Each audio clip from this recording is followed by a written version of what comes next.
కాదురా, నేను ఎంత మిస్ అయ్యానో అంటే క్షమించాలి.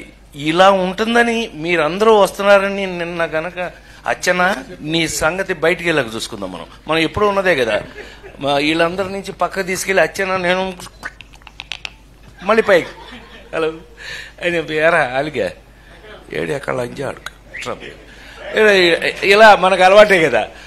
అందరికీ నమస్కారం అండి. నిన్న కృష్ణారెడ్డి గారు పుట్టినరోజు సందర్భంగా ఈవెంట్లో అనుకోకుండా ఆయనకి మాట తుల్లింది అది సరదాగా అని.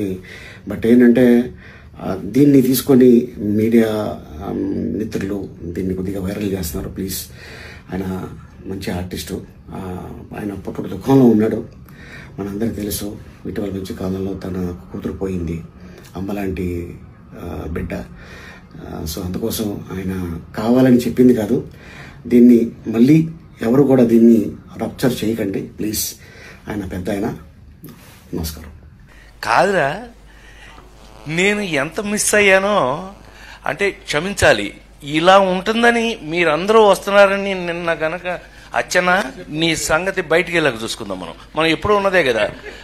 వీళ్ళందరి నుంచి పక్కకు తీసుకెళ్ళి అచ్చన నేను మళ్ళీ పైకి హలో అని ఎరా అలిగా ఏడు ఎక్కడ లంజా అడుగు ఇలా మనకు అలవాటే కదా. అందరికీ నమస్కారం అండి. నిన్న కృష్ణారెడ్డి గారు పుట్టినరోజు సందర్భంగా ఈవెంట్లో అనుకోకుండా ఆయనకి మాట తుల్లింది అది సరదాగా అని. బట్ ఏంటంటే దీన్ని తీసుకొని మీడియా మిత్రులు దీన్ని కొద్దిగా వైరల్ చేస్తున్నారు. ప్లీజ్, ఆయన మంచి ఆర్టిస్టు, ఆయన పుట్టుడు దుఃఖంలో ఉన్నాడు. మనందరికీ తెలుసు, ఇటీవల మంచి కాలంలో తన కూతురు పోయింది, అమ్మలాంటి బిడ్డ.